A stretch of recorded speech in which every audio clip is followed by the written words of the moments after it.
notice in accordance with new copy regulations, this episode of Quoth Raven is intended for ages 16 and up. While some of the content will feature is sometimes kid-friendly, the context of the episode is to address adults and inform them of said content for them to research as consumers in service of their youth. In other words, parents, grandparents, aunts and uncles, teachers, librarians, etc.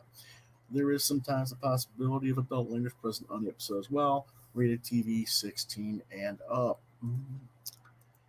And welcome, ladies and gentlemen, to Quoth Raven, Lewis Bright Raven. I'm your host, Lewis Bright Raven, 28-year veteran of comics, and science fiction, fantasy, and horror, and role-playing games as a writer, illustrator, and editor. We will have our Monday reviews in just a little bit here. First, you have to get into our questions.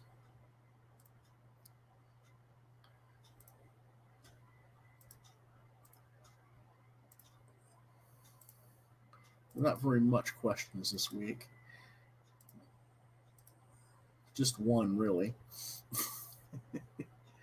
And that question is from several people. And that question is, when are we going to see you draw again? You haven't done any live draw episodes this year. Tentatively this weekend. I know I haven't been doing a lot of drawing this year so far. A lot of stuff going on with my family, my parents, my parents. My father just got his arm out of the cast today from breaking his hand.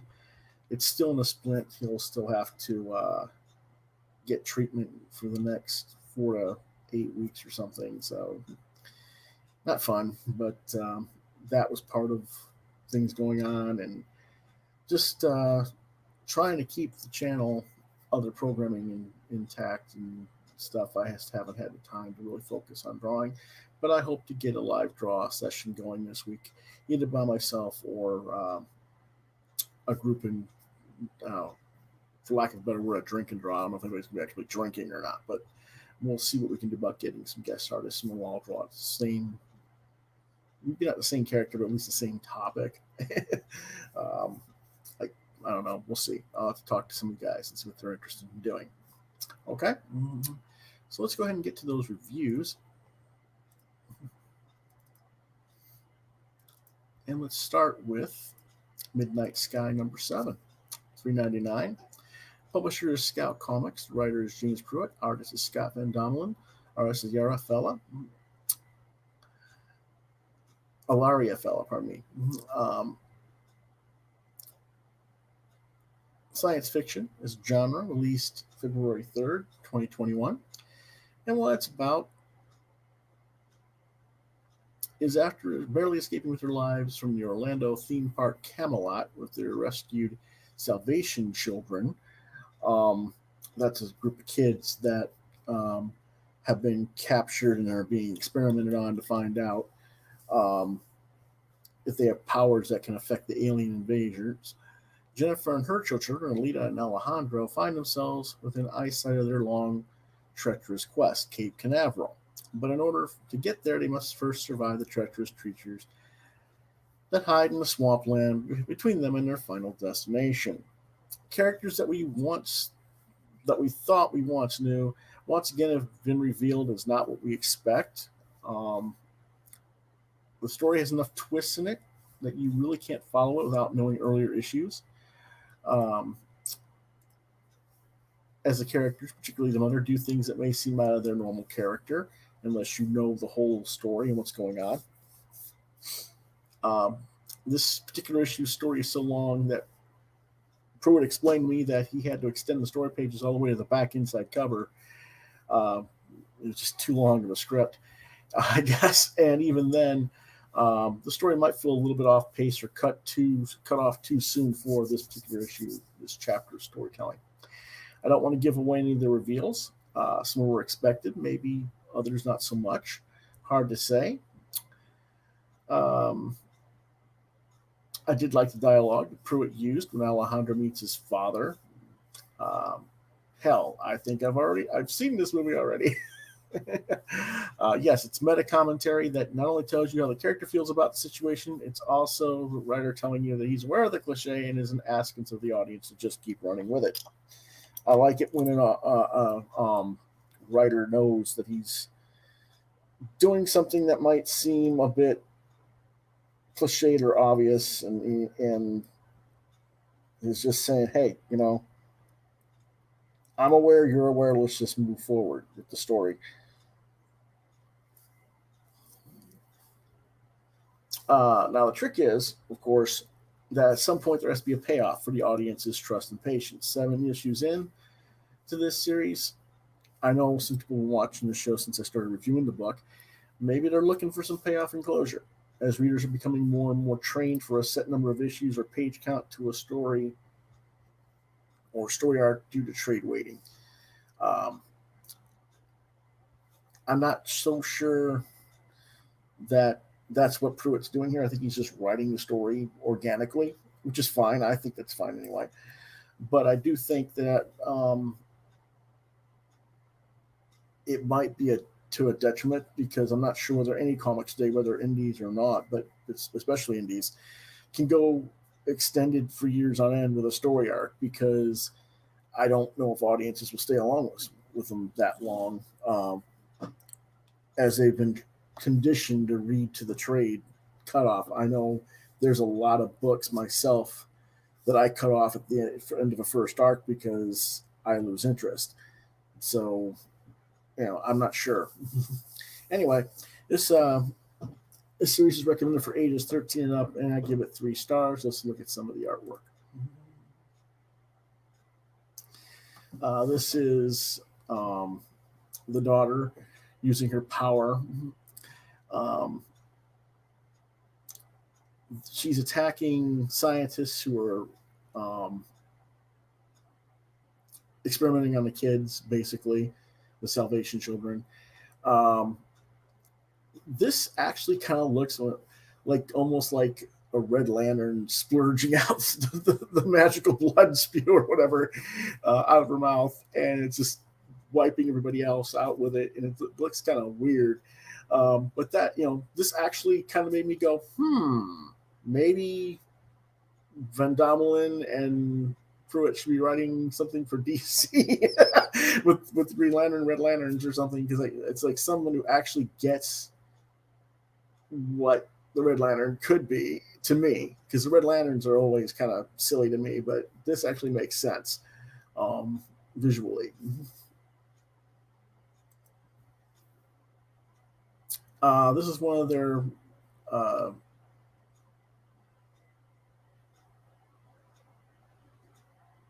people that Jennifer trusted, Mark, who's been captured by the aliens, and he's basically being copied, and the aliens have absorbed his essence and locked it, trapped inside the mirror, and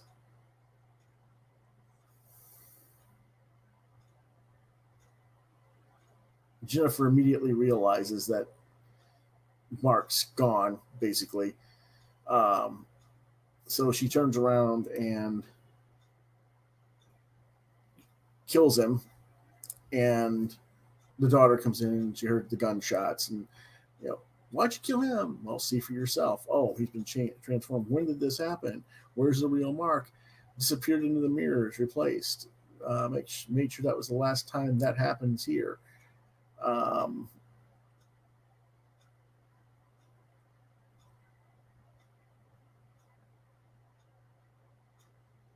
Because the aliens can assume other people's likenesses. Exactly when it happened or whatever might have been the last issue. I didn't look at the last issue. I read this, but anyway, Jennifer and her daughter are now, there's only a couple of these doctors left, and she's like, "Hey, what's going on?" And they explain the situation, and they leave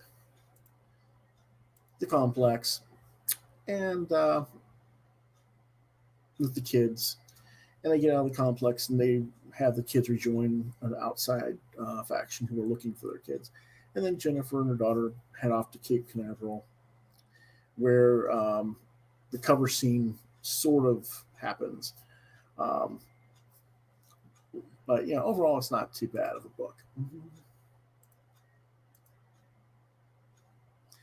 Um, this is the Kennedy Space Center, where Alejandro is thrown in by the aliens or humans disguised as aliens disguised as humans or whatever, and he meets his father. And that's where he kind of goes, "Oh, I think I've lived this, seen this movie. You're not my dad," type thing. But the thing is, maybe Alejandro and his sister are part alien, and that's why they have the powers or abilities they do, is because they are part alien. We'll have to wait and see. Okay. Again, 3 out of 5 stars. Our next book. Oh no, we've got one more. This is right before the ending, where that goes to the cover scene. They're in the swamp, and in the distance they can see Cape Canaveral, Kennedy Center, and they get attacked by this alien turtle type thing. And this is the last page. Why can anything be easy? And it doesn't say to be continued on there or anything. So that's why I say it was kind of like a weird way it was printed in closure. I wasn't sure if there was a page missing, but he told me, James Pruitt told me it was printed correctly. So this is where it ends. This is on that cliffhanger, just as she gets snatched up by the monster. Our next book is TAARNA number 2 for $3.99.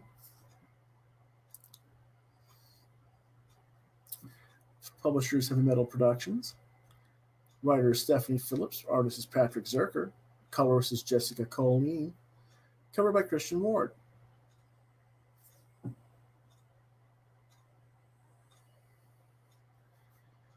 The genre is science fiction fantasy. Released January 27th, 2021. And what it's about.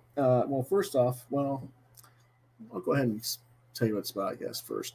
New mission for Heavy Metal's new flagship character, or classic flagship character, not new character, TAARNA, begins. Who is a zealot called Urkus, and why does he want to burn entire planets to the ground in order to destroy TAARNA, the cosmic guardian of life in the universe? Can TAARNA stop a planet from being destroyed during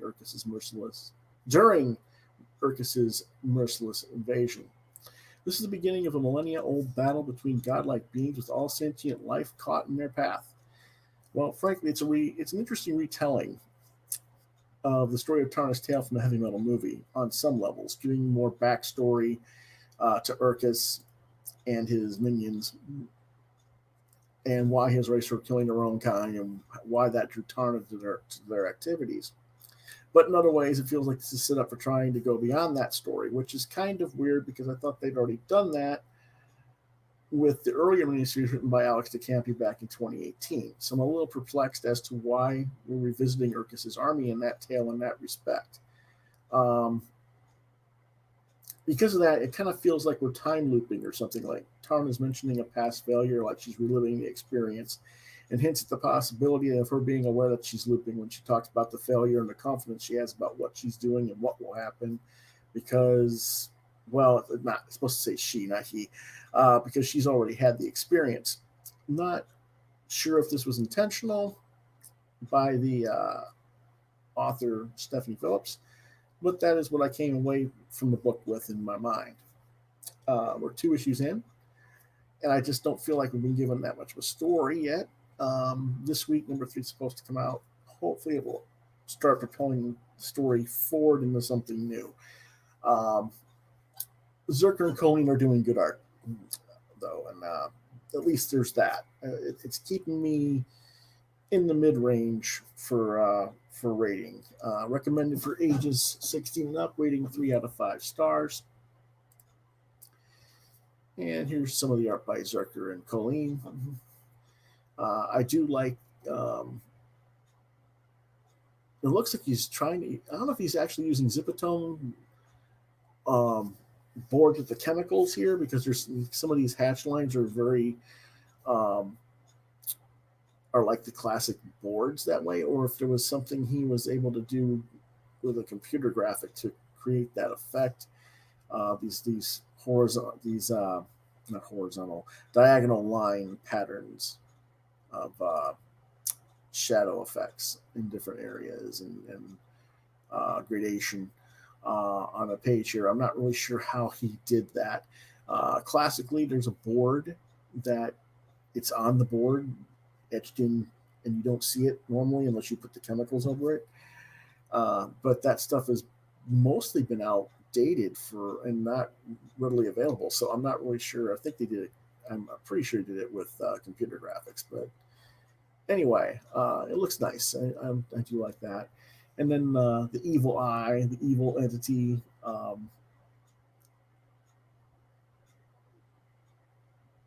Imbues them with power to go hunt down TAARNA.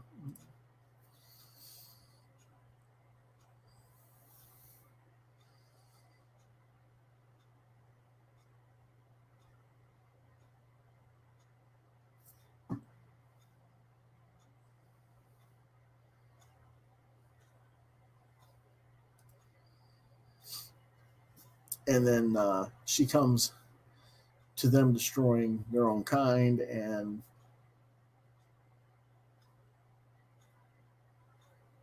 like I said, it's pretty graphic. I mean, there's a lot of, that's not something you want to see little kids seeing is head decapitations. That's why it's ages 16 and up. Uh, um,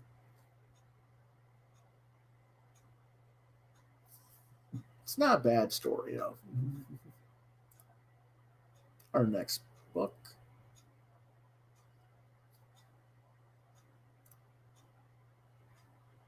is Tomorrow, trade paperback, 1995 from Dark Horse and Burger Books. Writer is Peter Milligan. Artist is Jesus Hervas. Colorist is James Devlin. Genre is apocalyptic science fiction. This was originally released October 28th, 2020. It's been sitting around waiting for me to read it. Got a lot of these back trades. I also originally got the first two issues earlier last year and reviewed them. Unfortunately, the pandemic hit and they never released the last two issues, so we got it in trade. The ISBN number is listed on the screen. You can see 978-1-50671-803-3 is the primary, and I'm not even going to read the 10. You can see it.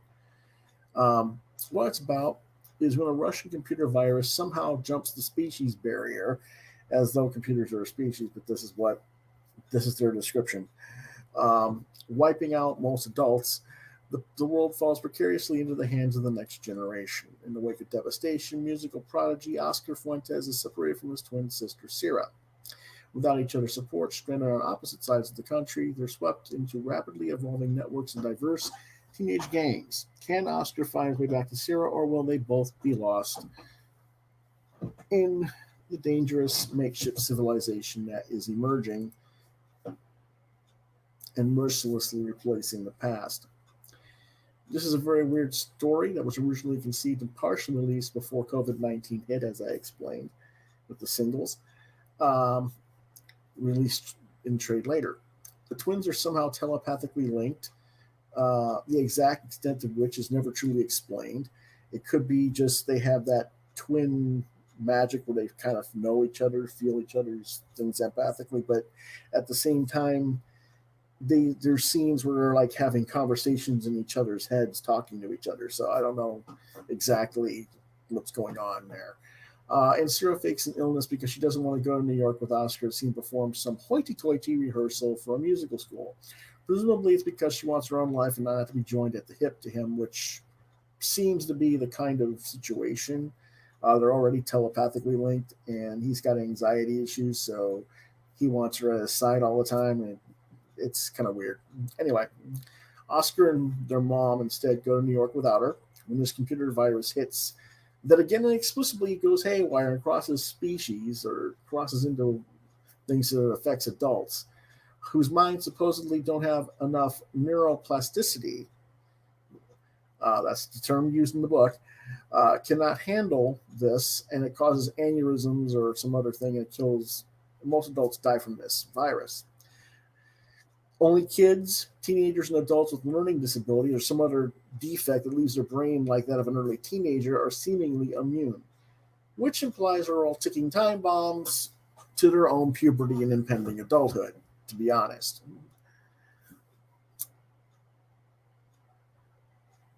Meanwhile, an adult cybersecurity guy, I think his name's Trevor, I can't remember for sure, and a hacker from Russia trying to figure out how to cure the illness. The hacker from Russia created the virus, of course, because we got to have the Russians be bad guys. Anyway, I don't buy this premise at all. I was just, I don't know. I wasn't a huge fan of the singles. I was waiting for the rest of the story to evolve. Now I've got the whole story. It just, I don't know. If it was the other way around and kids were turning into zombies or dying off because of their massive exposure to computers, tablets, and other technology, I'd be more apt to agree with the premise. I do understand why Milligan goes the direction he does with the story. I'm just not sure I buy it because there's so many people, like my father, who just don't use such devices. So how would they contract the virus? The story eventually says the virus crosses over the radio waves too, and I roll my eyes at that because now, how the bleeding hell does it do that? We don't know because it's never explained. We never, this virus is never explained how it affects, how it jumps, anything. It just happens. So anyway, we have two storylines. Oscar tricking across the country from New York, trying to get back to California to get to his twin. And cyber guy, Trevor, whatever his name is, he's so not memorable, I don't even remember the guy's name, is trying to find and protect his kids after their mother succumbs and dies while driving them to grandma's house. Again, this virus seems to be able to cross in any and all things to affect people. Hello, if TV, internet, cell phone is how it gets transferred, then cutting yourself off from it should by all rights mean you aren't being infected, just my opinion. But it seems like a lot of people who had, no connection to a phone at the time or whatever just dropped from this. So I don't know what's going on. Anyway, Sarah gets caught up. She leaves the house because she ran out of food at the house. I don't buy that either. But whatever. She leaves the house, gets caught up in local gangs, and she gets transformed in a matter of maybe a week or two. The timeline's a little bit wonky as to how much time is actually taking place. She gets tattooed into a tattoo cultist. This somehow severs the psychic bond between her and Oscar, who along the way loses his stupid-looking cello, which is kind of like his security blanket for his anxiety, because he's trying to escape attackers. So his anxiety-laden personality has neither the music or the connection to her to ground him, and essentially both of them lose their true identities because of this. Now, there are a lot of analogies and meta storytelling going on, and that's not that the story doesn't have its merits, but I've kind of seen this premise before in film. I've seen it in books like Stephen King's cell phone towers and all that same kind of thing, or something, killing people. At other places in media. So this kind of just fails to deliver on the psychological horror of the situations enough for me. Doesn't really give hope to the reader as all the characters fall into their own personal oblivions with seemingly no coming back from it. Nothing's really explained. It's more of an exploration of the characters' de-evolution than a story to me. Purposes are serviceable, no complaints about it. It's just there, but like I said, the story is what's kind of lacking to me. If people are going to read it, I recommend it for 16 and up. I give it 2.5 stars. And here is our surprise guest review, if you will, from my father, who's 77, and he read this before I did. And this is what he has to say. Well, I thought the premise was stupid. I mean, I'm 77 and I never use a computer or tablet. I suppose because television is digital media, now I could be infected by that. But then could I, if all I watch is old stuff? He's asking because he's thinking the old analog television wouldn't have a virus thing going on. In a way, he may be right. I don't know. Same thing if what if a person only watches old DVDs or watches old videotapes and doesn't watch modern television? That could be, again, something that they wouldn't necessarily be infected then. I don't listen to radio much, which he doesn't. I don't talk on the cell phone much. Half the time I hand it over to my son to answer texts or to talk because I can't make out what the other party is saying. And he doesn't even know how to make his phone work a text. He doesn't know how to open the text to read a text and let alone reply to a text. That tells you how he's not that he's a technophobe, he just doesn't, total disconnect to it. He continues, I imagine there's a lot of people out there like myself who'd still be around. Then you'd have the hermit isolationist type, which I am one of as well, who would remain largely unaffected. The story never really explores that side of things. So I felt that element of society wasn't properly addressed, probably because the writer was trying to focus on the twins, but honestly, neither of them are developed well enough personality-wise for me to care what happens to them. I was much more interested in learning what the virus was supposed to be, its source, and how we were going to address it, none of which was really explored. And that was because that was not the writer's intent, I would guess. It's an okay book, but I wouldn't recommend it to others. He also gave it 2.5 stars. This will be a new feature. On Mondays, my father will be doing a write-up. He doesn't want to appear on camera or speak. But I'll read you what he thought about the reviews and different trades. And it'll be interesting because we don't see eye to eye on a lot of things. This one we happen to. But there's a lot of stuff that he gives a lot lower reviews than I will and vice versa. So we'll see what happens in future episodes, okay? And finally this week, we got some artwork here. This is by Jesus and Hervas and James Devlin. And again, the art's nice enough. There's nothing wrong with it. This is where his mother died. He just kind of stands there with his cello hanging over his back and says, okay, I can't do nothing. Everybody's just dying around me. I'll just walk out into the world where all the cars are flipped over and crashed and smashed and EMT workers are collapsing and everybody's having blood aneurysms, whatever. And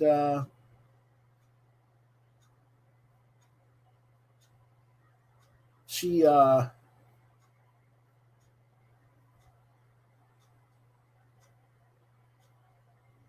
gets a cell phone call from his sister, and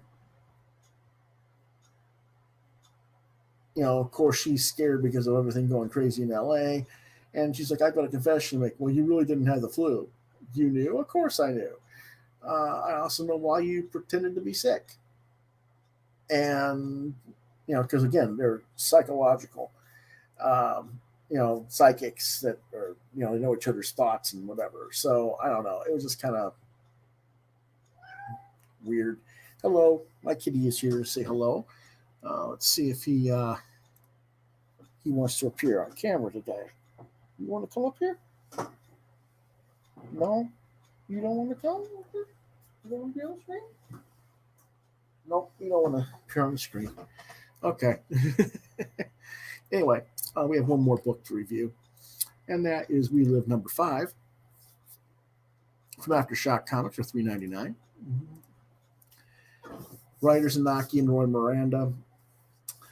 Artist Inaki Miranda. Colors by Ava De La Cruz. Letters by Dave Sharp. Genre was science fiction. Now it's science fiction / superhero. I'll explain why in a moment. Released February 17th, 2021. What it's about. Tala was separated from her little brother Hototo, who was meant to go into space and become one of the survivors of humanity, as she sacrifices herself and dies along with the rest of Earth. Hototo is taken to an underground medical area where they intend to remove the alien device from his arm and let him die while giving the device to another child. However, he somehow escapes and runs and ends up cornered. He thinks the device will turn him into a superhero and begs for the transformation to take place before he can be captured again. And a fortuitous coincidence takes place that basically allows for his escape and retrieval to get back to the station where he can be taken into space. Tala sees him in the crowd as he is ushered to the platform, but the beacon is closed. The countdown is ended, and Earth is about to become extinct. Dun dun dun. And then the reveal happens. I don't want to give it away. Truth be told, I didn't see this coming, but I figured something had to happen, seeing as this was the last issue of the arc and couldn't see the story concluding. Personally, I am nonplussed about the direction of the book because instead of a proper conclusion, this has now become the opening arc to a whole new science fiction superhero universe by the Miranda brothers. And really, I'm just not looking for that in my comics. So, as interesting as the story could have been as a straight up science fiction story, honestly, I'm disappointed. And I don't know whether I'm going to bother reading the book or whatever the next story arc, if it's still called We Live, or if they change the name to it or whatever. I doubt I'm going to follow it. But in terms of the technical presentation, it's still middle of the road book. Recommended ages 13 up. I give it 3 out of 5 stars. Yeah, the main thing is I don't need another superhero universe. I just don't. This was a really good science fiction story about, Tala trying to get her young brother, who has this alien device, to the platform safely so that he and the rest of the surviving children of man can go into space and become, the next stage of human evolution or whatever, while Earth dies. And that, to me, I feel like I was bamboozled. I really do, in that respect, and it's very disappointing. And some people are excited for it. I've seen some other podcasts who reviewed it. They're really happy and excited. I'm sorry, I'm not. I just, it's just there. We'll take a look at the art real quick. This is where the Earth is starting to go haywire, and giant tidal waves that engulf entire cities, civilizations, wipe out beacons, etc. There's lightning strikes, crashing, destroying planet, blowing up cities and stuff. Tala's bus that's chasing after Matoto's vehicle that escaped with him gets hit with something, or something comes out of the ground, flips the bus on its side. She gets out. She's injured. They don't know what's going on. There's a little thing in the top left corner of this page on the right, I guess a VR code thing that you can do with your camera and see some additional content. I didn't bother. I'm not into that. I don't, kind of going back to tomorrow. I don't need all that crap with my computer. Just give me a regular tactile book to read.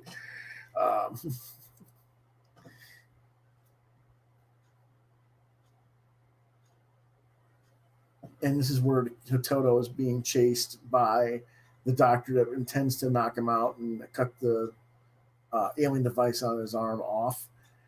And he's screaming. He's just bawling his eyes out. He's like a little 4 or 5 year old, whatever.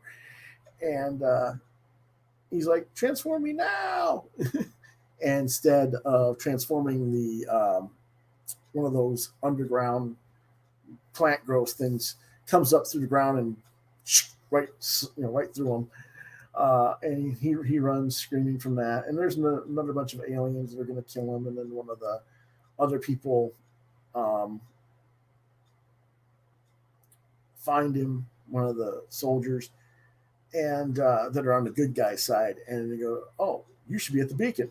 And they get him to the beacon. And sorry, I didn't realize that the graphics weren't on. Let me show you the first one there again.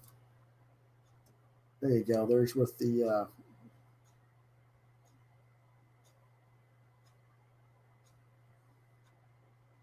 that's where the plant's being destroyed, basically.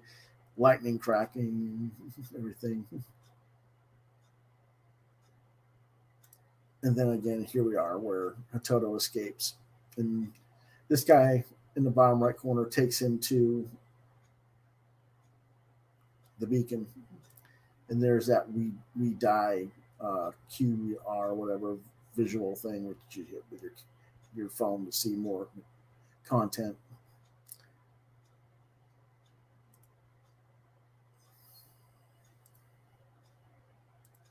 Okay. They get into the platform just as they say the beacon's closed and everything transforms. And all the kids get like shot up into the sky and get transformed into these, I don't know, cyber armored adults that are now going to be the superheroes of the earth that are going to champion whatever's left of humanity on the planet or whatever. And like I said, I'm just not that into it. So that'll be my last issue of We Live, probably. And that's it for this week. So I appreciate those who have watched. Wednesday, we will be having hopefully our previews and our book week, our weekly book session. What do we got this week? I'm not exactly sure what all I'm getting. Let me check real quick because I won't be reviewing.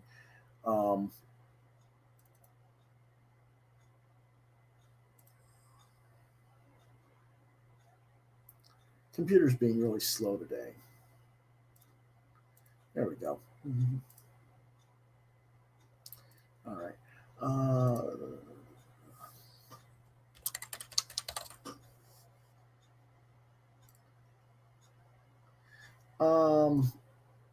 This week's books should be previews. TAARNA number 3, like I mentioned earlier. Yusaki Yojimbo, Wanderer's Road number 4. Kaiju Score number 4. Sympathy for No Devils number 5. And Villainous number 5 of 5. And possibly a few other things as well. Now, I won't be reviewing them on Wednesday, but that's what I'll be getting. And hopefully I'll also do a previews review once I get home and can go through previews. Or maybe we'll just go through it together live. We'll see. On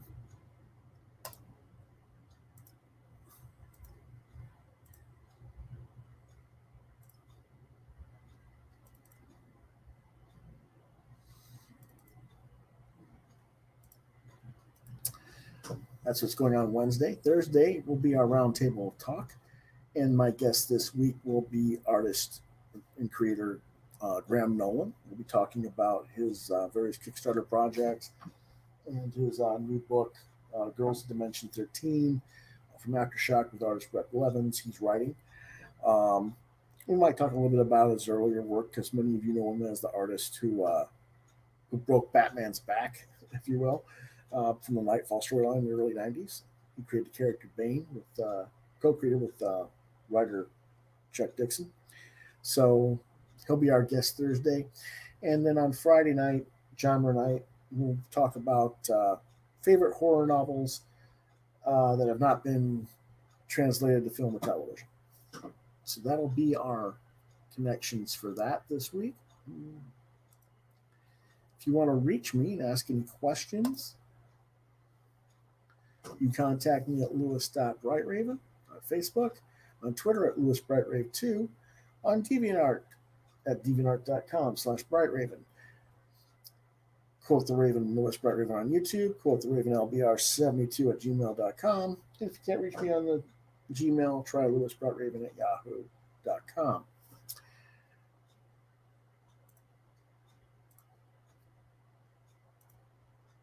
And of course,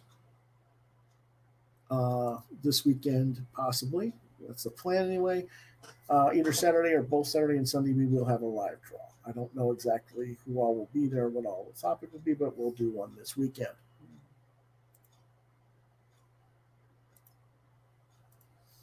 And so I will see you guys on Wednesday. Have a safe week, everyone.